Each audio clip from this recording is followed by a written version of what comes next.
I got the cash in the bag. Stay 환경미화원이 주차장에 있는 쓰레기통을 치우고 있습니다. 그리고 쓰레기통 안에서 검정 봉지를 하나 발견하는데 봉지 안에서 사람의 신체 일부가 나옵니다. 경찰 수사가 시작되고 경찰은 여러 곳의 주차장에 흩어져 있는 나머지 신체를 찾습니다.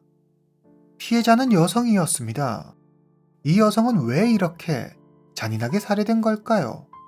무슨 일이 있었던 건지 오늘 이야기 시작합니다. 일본 후쿠오카. 규슈의 최대 도시로 인구 약 163만 명이 살고 있습니다. 우리에게는 돈코츠 라멘의 본고장으로 유명한 곳이죠. 1994년 3월 3일 목요일 일본 후쿠오카 한 환경미화원이 구마모토현 도로변에 있는 타마나 주차장에서 청소하고 있습니다.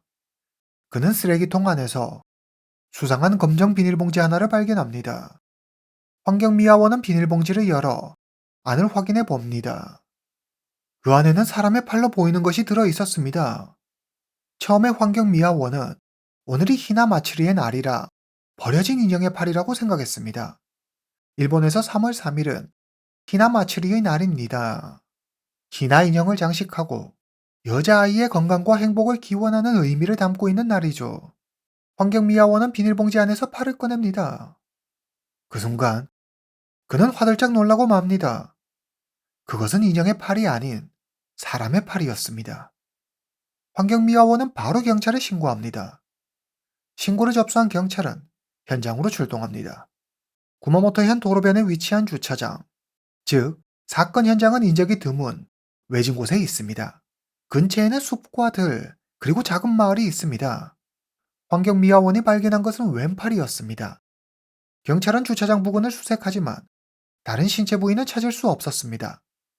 이로부터 1시간 전, 야마카와 주차장에서 수상한 검정 비닐봉지를 발견했다는 신고 전화가 있었습니다. 야마카와 주차장에서 검정 비닐봉지를 발견한 여성 역시 환경미화원입니다. 그녀는 처음 역한 냄새가 나 썩은 돼지고기 같은 게 들어있을 것이라고 생각했습니다. 그런데 비닐봉지를 열자 그 안에서 사람의 오른팔이 나왔습니다. 경찰은 야마카와 주차장으로 이동합니다. 오른팔은 타마나 주차장에서 찾은 왼팔과 동일인의 것으로 보였습니다. 경찰은 인근을 수색하지만 별다른 소득을 얻지 못합니다. 다음 날 1994년 3월 4일 경찰은 야마카와 주차장에서 가져온 쓰레기통 안에서 광고지에 쌓여진 왼 손목을 발견합니다. 오후 1시 JR 구마모토역에서 승객 여러 명의 민원이 접수됩니다. 그들은 역 물품 보관함에서 썩은 냄새가 난다고 했습니다.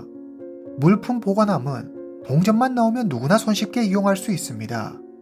역무원은 물품 보관함으로 갑니다. 구역질이 나올 듯한 역한 냄새가 진동했습니다. 역무원은 사물함을 열어봅니다. 그 안에는 검정 비닐봉지가 들어있었습니다. 비닐봉지를 열자 사람의 것으로 보이는 신체 일부가 보입니다. 역무원은 즉시 경찰에 신고합니다. 현장에 도착한 경찰은 JR 구마모토역을 봉쇄하고 비닐봉지 안에 든 물건을 확인합니다. 그것은 사람의 가슴과 허리였습니다. 구마모토역은 인구 이동이 많아 물품 보관함에 누가 검정 비닐봉지를 넣어둔 건지 찾기란 여간 어려운 일이 아닙니다. 대체 누가 이런 짓을 저지른 걸까요? 3일 후 3월 7일 부검 결과가 나옵니다. 발견된 신체 부위는 모두 한 사람, 여성의 것이었습니다. 지금까지 발견된 부위는 양팔과 왼 손목, 가슴, 허리입니다. 잘린 단면으로 보아 범인은 여러 도구를 사용해 절단한 듯 보였습니다. 그리고 범행 수법으로 유추해 볼 때 범인이 2명 이상일 가능성 또한 배제할 수 없었습니다. 범인은 피해 여성을 여러 군데에 분리해 유기했을 것으로 추정됩니다. 다른 신체 부위는 발견되지 않아 정확한 사인과 신원은 밝혀지지 않았지만 시신의 부패 정도로 보아 피해 여성이 사망한 지 5일 정도 지난 것으로 추정됩니다. 경찰은 범인이 범행을 저지른 뒤 차를 타고 후쿠오카현과 구마모토현을 오가며 피해 여성의 신체를 유기한 것으로 추정했습니다. 경찰은 먼저 피해 여성의 신원을 파악하기 위해 노력합니다. 그들은 후쿠오카현과 구마모토현에서 최근 신고된 실종자 명단을 확인합니다. 그리고 며칠 전 후쿠오카시에 사는 여성이 사라졌다는 것을 발견합니다. 그녀는 후쿠오카시에 있는 한 아파트 내 사무실에서 일을 본 후 자취를 감춰버렸습니다. DNA 대조 결과 며칠 전 사라진 여성이 맞았습니다. 피해 여성의 이름은 이와사키 마유미, 당시 나이 30살. 미혼으로 직업은 미용사입니다. 그녀는 후쿠오카시 주오구 텐진초에 있는 비비토라는 미용실에서 일했습니다. 이어 경찰은 마유미의 실종 당일 동선을 조사합니다. 1994년 2월 27일, 마유미는 아침 일찍 집에서 나갑니다. 오전 9시경, 마유미는 미용실에 도착합니다. 오전 10시 15분, 마유미는 미용실 매니저의 전화를 받습니다. 매니저는 마유미에게 하타카에 있는 사무실로 오라고 합니다. 사무실은 미용실에서 약 2km 떨어진 한 아파트 안에 있습니다. 오전 11시 30분, 사무실에서 일을 마친 마유미는 다시 미용실로 돌아갈 준비를 합니다. 그것이 그녀의 마지막 모습이었습니다. 그 후 그녀를 본 사람은 아무도 없습니다. 당시 마유미에게 사무실로 오라고 시킨 사람은 미용실 매니저 에다 후미코입니다. 후미코의 말에 따르면 마유미는 다른 미용실로 이직할 준비를 하고 있었다고 했습니다. 후미코는 마유미에게 계속 남아 함께 일해주기를 권유했지만 단호한 그녀의 태도에 어쩔 수 없이 사표를 수리했다고 했습니다. 당시 마유미가 빠르게 미용실을 나가는 바람에 제대로 된 인사도 건네지 못했던 것이 내심 마음에 걸렸던 후미코는 이후 마유미의 집으로 축하 편지를 보냅니다.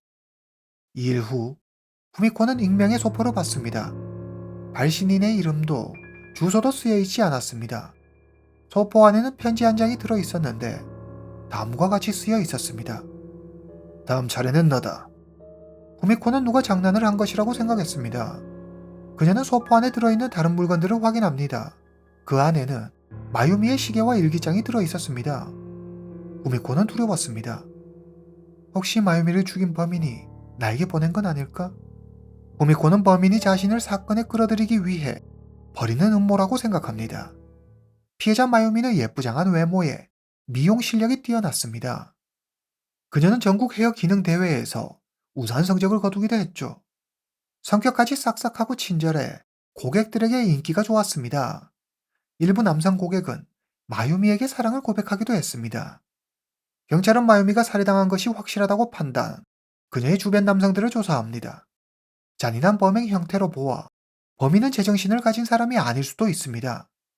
현지 경찰은 사건을 공개 수사로 전환하고 관련 제보를 받기로 결정합니다. 언론들은 앞다투어 마유미 사건을 보도했습니다.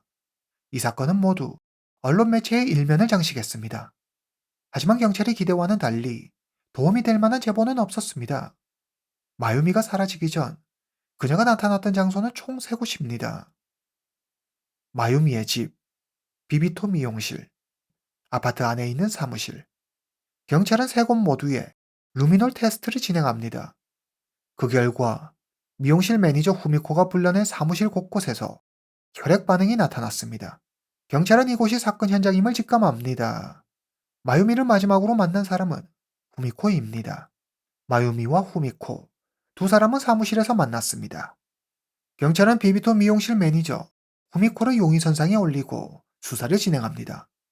에다 후미코, 당시 나이 38세. 후미코는 집안의 장녀로 남동생이 한 명 있습니다. 그녀의 아버지는 공무원이고 어머니는 가정주부입니다. 후미코는 21살 때 대학을 졸업하고 후쿠오카시의 한 고급 백화점에서 영업사원으로 일합니다. 하지만 그녀는 1년 만에 백화점을 그만둡니다. 1997년 22살이 된 후미코는 그녀보다 7살 많은 남성과 결혼합니다. 남성은 유조차 운전기사였습니다. 그리고 두 사람은 2명의 아이를 낳습니다. 1989년 1월 33살이 된 후미코는 비비토 미용실에 취업합니다. 그녀는 회계 업무를 담당합니다. 2년 후 1991년 후미코는 능력을 인정받아 미용실 매니저로 승진합니다. 같은 해에 그녀는 자기보다 2살 어린 한 남성을 알게 되는데 그 남성의 직업은 세무사였습니다. 앞으로 이 남성을 A라고 부르겠습니다. 후미코는 미용실 세금 문제로 세무사인 A를 자주 만나게 됩니다. 만남의 횟수가 잦아지면 잦아질수록 두 사람 사이엔 묘한 감정이 피어오르기 시작합니다. 사건 발생 1년 전 1993년 9월 후미코와 몇몇 직원들이 하와이로 포상 휴가를 가게 됩니다. 이 여행에 A도 함께 가죠. 이때 후미코와 A는 사람들 몰래 본격적으로 사귀기로 합니다. 그런데 두 사람 모두 각자 가정이 있었습니다. 두 사람은 사람들의 눈을 피해 몰래 만날 수 있게 아파트를 하나 빌립니다. 그곳에서 두 사람은 사랑을 나눕니다. 후미코는 A가 너무 좋았습니다. 그녀는 A를 만나는 시간만을 손꼽아 기다렸습니다. 그러나 얼마 지나지 않아 후미코는 화가 나 미칠 지경입니다. A가 자신의 부하 직원인 마유미에게 다른 마음을 품고 있는 듯 보였습니다. 후미코는 틈만 나면 같은 미용실 식구들에게 마유미를 욕하고 다녔습니다. 그리고 그녀는 A에게 마유미를 만나지 말라고 경고합니다. 하지만 A는 후미코의 말을 크게 신경 쓰지 않는 듯 했습니다. 수사 결과 경찰은 후미코가 자기 연인을 빼앗아간 마유미에게 복수하기 위해 그녀를 살해했다고 의심했습니다. 사건 당일 사무실에는 후미코 한 사람만 있었습니다. 그녀는 범행 동기와 충분한 범행 시간을 가지고 있었습니다. 이제 후미코가 범인이라는 직접적인 증거만 찾으면 됩니다. 경찰은 사건 당일 전후로 후미코의 이동 경로를 조사합니다. 후미코는 후쿠오카시에서 3월 2일부터 4일까지 이틀 동안 렌터카를 빌린 적이 있었습니다. 경찰은 그녀가 규슈 고속도로를 달리는 모습이 찍힌 CCTV 영상을 발견합니다. 그리고 당일 그녀가 차 타고 달렸던 구간에 고속도로 통행권 4만 장을 수거해 후미코의 지문이 찍힌 통행권을 찾는 데 성공합니다. 그리고 후미코의 이동 경로를 따라 조사한 결과 그녀의 이동 경로 부근에 있는 4개의 쓰레기통에서 마유미의 다른 신체 부위를 발견합니다. 그러나 머리는 없었습니다. 발견된 신체 부위는 대부분 광고지로 쌓여 있었는데 해당 광고지의 발행 부수는 1200%, 후쿠오카현 다자이우시 주변에서만 배포됐습니다. 공교롭게도 후미코의 집은 바로 이곳에 있었습니다. 1994년 3월 14일, 구마모토현 아소마치의 별장 부근에서 마유미의 왼다리가 발견됩니다.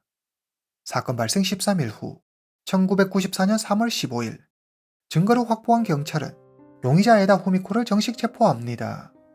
후미코는 자신의 범행을 부인합니다. 언론을 통해 후미코가 범인이라는 사실이 알려지자 사람들은 여자 혼자 저렇게 사체를 처리하기는 힘들었을 것이라며 분명히 공범이 있을 것이라고 말합니다. 사건이 일어난 곳은 번화가로 주변 이웃 몰래 여성 혼자 이런 범행을 저지르는 건 불가능에 가깝다고 주장했습니다. 사건 발생 한 달 후 1994년 4월 4일 마침내 후미코가 자신의 범행을 인정하고 혼자 힘으로 마유미를 옮기기 위해 신체를 여러 부위로 잘라 작업했다고 자백합니다. 경찰이 꼭 그렇게까지 했어야만 했냐고 묻자 후미코가 대답합니다. 전 너무 무서웠어요. 무조건 숨겨야 한다고 생각했어요. 다른 건 생각할 틈도 없었어요. 경찰 조사에 의해 밝혀진 사건의 내막은 이러했습니다. 후미코는 젊고 예쁜 마유미에게 질투가 났습니다. 그녀는 A와 마유미가 바람을 피우고 있다고 의심합니다. 그러나 후미코의 이런 의심에 어떤 근거가 있었던 것은 아닙니다. 후미코는 심부름센터에 의뢰해 그들을 뒷조사하지만 결과는 그녀의 생각과는 완전히 달랐습니다. A와 마유미는 아무 사이도 아니었습니다. 후미코는 믿을 수 없었습니다.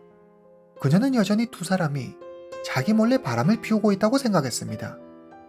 후미코는 변장을 하고 마유미의 뒤를 미행합니다. 하지만 마유미가 A를 만난다는 증거는 역시 찾지 못했죠. 그런데 후미코의 밑도 끝도 없는 의심과 마유미를 향한 질투심은 점점 그 정도가 심해졌습니다. 더 이상 세무사 A도 후미코를 감당하기 버거워집니다. 두 사람 사이에 서서히 균열이 생기기 시작합니다. 1994년 1월, 후미코는 A와 함께 저녁 식사를 합니다. 처음에는 화기애애하고 분위기도 좋았습니다. 그런데 난데없이 후미코가 이런 말을 합니다. 이제 제발 솔직하게 말해줘. 당신 마유미와 사귀고 있지? 후미코의 의심병이 또 도진 듯 합니다. A는 계속 이러다가 후미코와의 부적절한 만남을 아내에게 들킬지도 모른다는 생각이 듭니다. A는 이쯤에서 후미코와의 관계를 정리하기로 마음먹습니다. 사건 발생 한 달 전, 마유미는 후미코에게 사표를 제출합니다. 마유미의 얼굴을 본 후미코는 갑자기 화가 났습니다.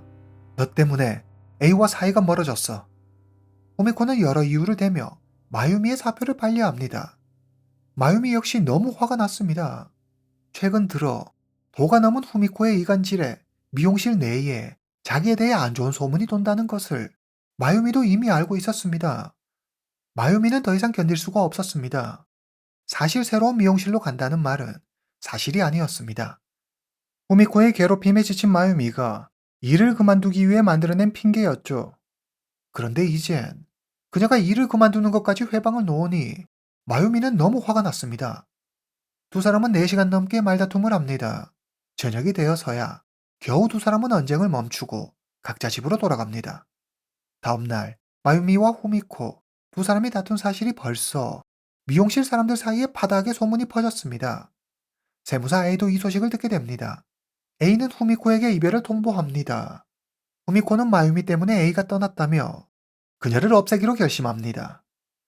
또 하루가 지나고 2월 27일 일요일 오전 10시 15분 후미코는 마유미에게 전화해 퇴사 문제로 의논할 일이 있다며 사무실로 그녀를 부릅니다. 오전 11시 30분 마유미가 사무실에 도착하고 두 사람은 또 말다툼하기 시작합니다. 다툼은 점점 더 커졌고 분을 참지 못한 후미코는 결국 칼을 꺼내 마유미를 죽입니다. 그리고 약 3시간에 걸쳐 톱과 칼을 이용해 마유미를 자릅니다. 오후 3시 후미코는 마유미의 신체가 든 캐리어를 가지고 집으로 옵니다. 현재 남편과 별거 중이라 집에는 그녀 혼자만 있었습니다. 오후 5시경 후미코는 사무실로 돌아가 깨끗이 청소합니다. 현장에 남겨진 흔적을 모두 지우고 다시 집으로 돌아옵니다. 3월 2일 후미코는 렌터카를 빌려 규슈의 여러 주차장을 돌아다니며 쓰레기통에 마유미를 유기합니다.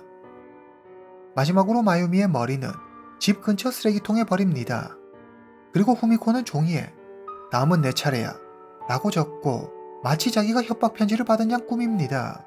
그리고 마유미의 집으로 이직을 축하한다는 축하 편지를 보내죠.